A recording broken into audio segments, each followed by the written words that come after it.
Dans cette présentation, on va traiter deux points, la longueur d'un courbe et théorème de Cauchy. Donc voilà, on commence par la longueur d'un courbe et arc.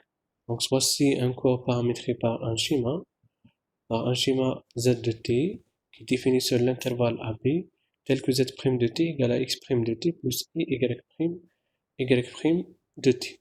Existe et continue la longueur notée par LC, L la longueur, ici la courbe. De la courbe C est définie comme étant l'intégrale, donc LC égale l'intégrale sur les bornes AB, la norme de Z' de t dt. Donc la norme de Z' de t est égale à quoi? Est égale à la racine de x' de t au carré plus y' de t au carré dt. Donc la longueur de la courbe est donnée par cette formule qui est égale, donc L de C égale l'intégrale sur l'intervalle AB, la norme de Z' de t, la norme de Z' de t intégrale sur l'intervalle AB, la racine de x' de t plus y' de t dt. Donc c'est vraiment facile. Pour calculer la longueur de la courbe, il suffit seulement d'utiliser cette formule. Donc voilà, je vous donnerai un exemple. Donc trouver la longueur de demi-cercle, donc qui est défini par l'ensemble des nombres complexes où z de t égale à 2 exponentielle et t.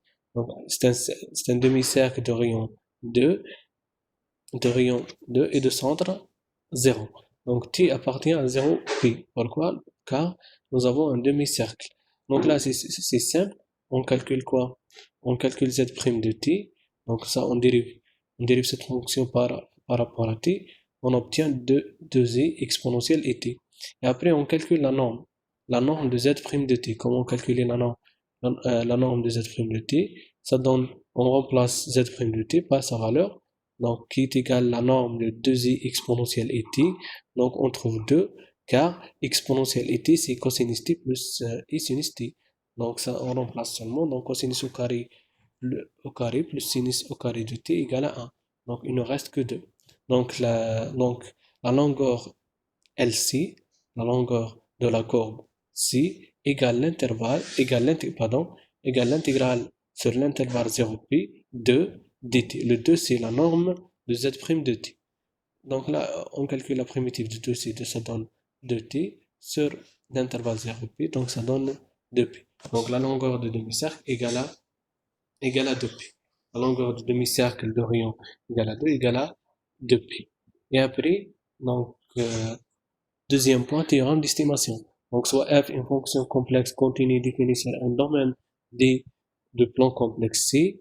Donc, on définit la fonction f de z soit une courbe paramétrée par un schéma z de t.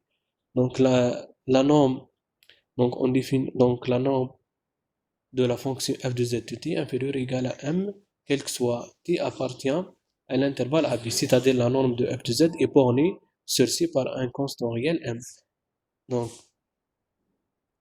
Donc comment trouver la question posée, comment trouver le m, voilà, comment trouver le m, donc et après vous avez la formule d'estimation. Donc vous avez la formule d'estimation, donc donnée par la norme de l'intégrale de f de z dz sur la courbe C inférieure ou égale à l'intégrale de la norme de f de z fois la norme de dz sur la courbe C inférieure ou égale à 1 fois LC. Le m a été donné ici, L de C c'est la longueur de la courbe C, la longueur de la courbe paramétrée par la fonction z de t. Donc je vous donnerai un exemple vraiment simple. Donc simple.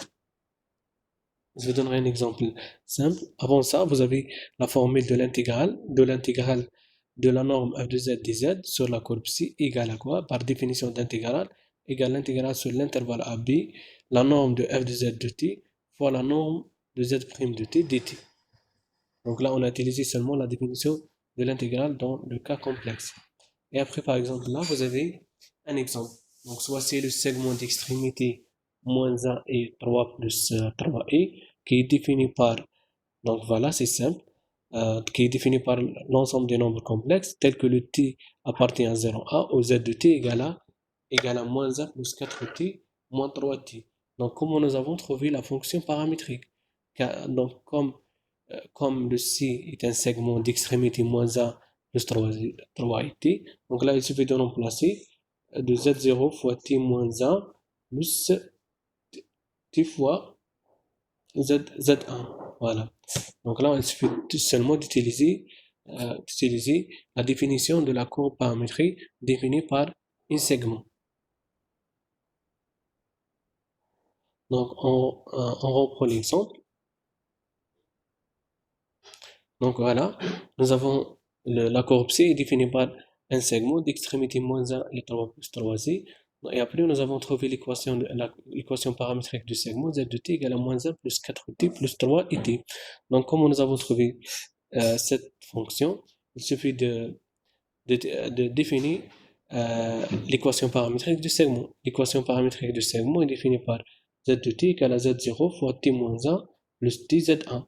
Donc, il suffit de remplacer z0 par moins 1 et z1 par 3 plus 3i. On a trouvé cette fonction z de t égale à moins 1 plus 4t plus 3t. Et après, donc voilà. Et après, vérifier que le théorème d'estimation pour f de z égale la partie réelle de z fois la partie imaginaire de z égale à x fois y. La partie réelle c'est x et la partie imaginaire c'est y. Donc on doit vérifier que le théorème d'estimation pour f de z est vérifié. Donc voilà. Donc il suffit d'appliquer. Donc il suffit quoi? Il suffit d'appliquer le théorème d'estimation. Donc voilà, nous avons besoin de la borne m et on calcule la norme de l'intégrale et on calcule la norme et on calcule l'intégrale de la norme de f de z dz et après on calcule la courbe aussi, on calcule la longueur de la courbe LC. Voilà. Donc voilà. Donc on commence. Donc on a dz égale à z' de t, donc c'est-à-dire on calcule la dérivée de cette fonction qui est donc 4 plus 3i dt. Donc voilà, la norme de l'intégrale, c'est vraiment simple. Donc la norme de l'intégrale f de z dz, comme nous avons un segment, donc les bornes d'intégrale, c'est 0, 1. Donc égale, donc voilà, la norme de l'intégrale de f de z dz sur la courbe C égale la norme de l'intégrale sur l'intervalle 0, 1. Donc f de z c'est la partie réelle fois la partie imaginaire, x fois y. Donc le x c'est moins 1 plus 4t c'est ici, et le y c'est 3t fois z' de t, z' de t c'est 4 plus 3 et 3e. Voilà, donc ça c'est z' dt. Donc ça donne 4 plus 3 et t. Donc on calcule l'intégrale. Donc c'est facile de calculer cette intégrale, c'est un polynôme de premier degré. Et après on a calculé l'intégrale, on a trouvé 10 plus 15 sur 2i. Et après, comme nous avons calculé l'intégrale, on calcule la norme de ce nombre complexe. Donc qui donne 25 sur 2 qui est égal à 2,5. Donc là, on a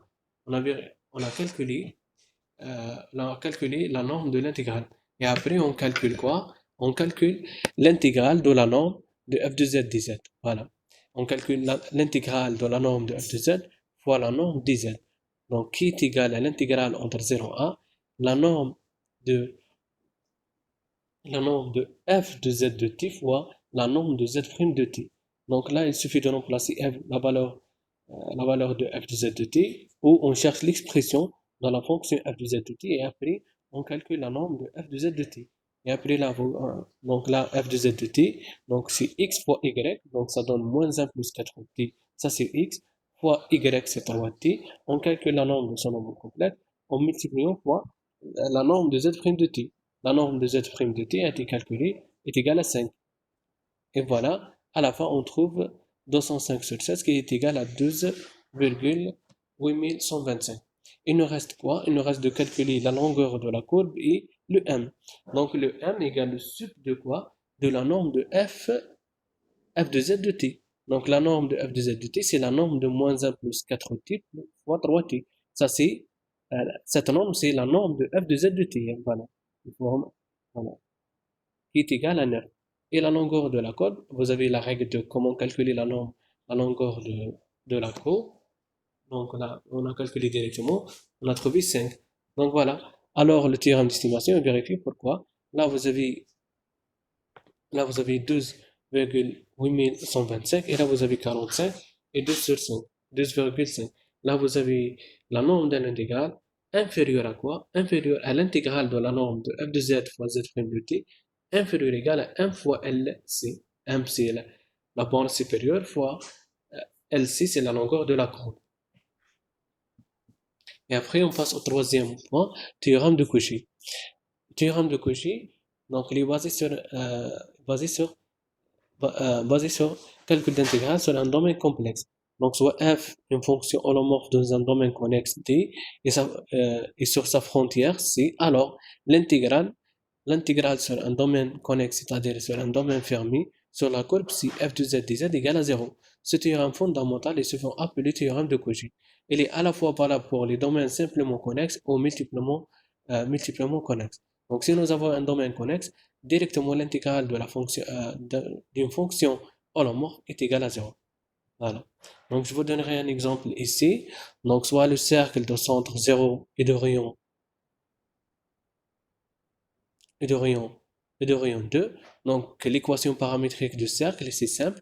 C'est z de t égale à 2 exponentielle et t. Le rayon, c'est 2 fois exponentielle et t. Donc, ça, c'est l'équation paramétrique du cercle sous forme exponentielle.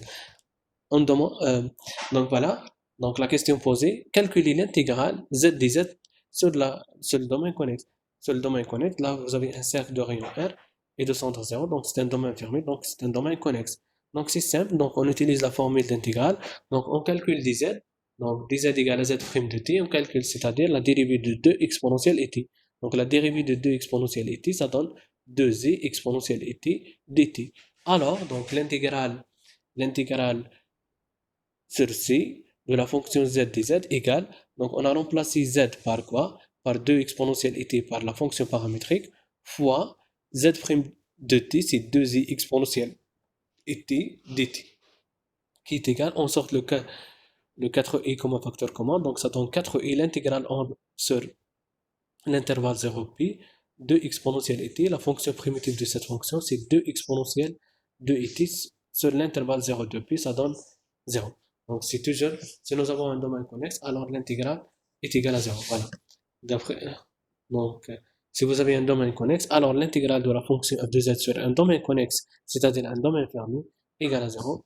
D'après cet exemple, nous avons le domaine connexe, un cercle de centre 0 des rayons R.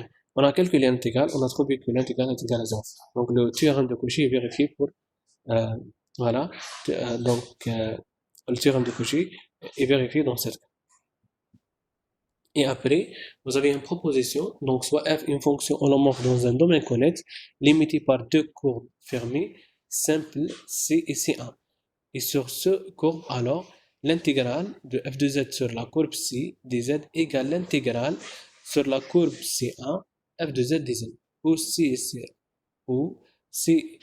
où la courbe C et la courbe C1 sont directement dans le sens positif relatif à leur intérieur. Donc, et voilà, je vous donnerai un exemple concernant cette proposition. Voilà, donc cette proposition permet de faciliter la calcul d'intégrale. Si vous avez une complication de calcul d'intégrale sur cette courbe, on peut utiliser la courbe C1. Donc voilà, vous avez un exemple. Donc, il demande de calculer l'intégrale de la fonction 1 sur z sur la courbe C dz, aussi est ellipse. Et l'ellipse définie par la fonction paramétrique z de t égale à 2 cosinus t plus 3 et sinus t, où le t appartient à l'intervalle 0, 2 pi. Donc, c'est un domaine, connexe. Donc, d'après le théorème de Cauchy, l'intégrale sur cette courbe, donc, sur cette courbe est égale à 0. Donc, et après, donc, nous avons la fonction de z est holomorphe dans un domaine limité par la courbe C et C1 sur ce courbe, où C1 est le cercle de centre 0 et de rayon 1, tel que la courbe C1 est à l'intérieur de la courbe C. Donc, le cercle C est à l'intérieur de l'ellipse. Voilà. L'ellipse notée par C. Donc, voilà. Donc, il suffit de définir l'équation paramétrique du cercle C1. Donc, on a z de t égale à exponentielle et t, car le cercle est de centre 0 et de rayon 1. Donc, on a remplacé seulement. Donc, on a trouvé l'équation paramétrique du cercle z de t égale à exponentielle et t. Donc, pour calculer l'intégrale de la fonction 1 sur z, pour calculer l'intégrale de la fonction 1 sur z sur la courbe C, on calcule l'intégrale de cette fonction sur la courbe C1. d'après la proposition précédente. Donc, alors, d'après la proposition précédente, on a l'intégrale 1 sur z dz, c égale l'intégrale de 1 sur z sur la courbe c1 dz. Donc voilà, il suffit de remplacer z par quoi? Par exponentielle t fois dz, c'est d exponentielle et t, qui donne, voilà, donc on simplifie la dérivée de exponentielle et t, c'est e exponentielle et t, on simplifie l'exponentielle et t avec l'exponentielle et t, il ne reste que l'intégrale sur l'intervalle 0 de p et dt. Donc voilà, la primitive de e, c'est et, voilà, sur l'intervalle 0 de p, ça donne 2pi. Si on utilise le premier, si on utilise la courbe c, c'est compliqué de calculer la fonction primitive de 1 sur 2 cosinus t plus 3 sinus t fois la dérivée de 2 cosinus t plus 3 sinus t. De préférence, on utilise la deuxième courbe. Voilà. Donc la proposition précédente permet de faciliter les calculs d'intégrale.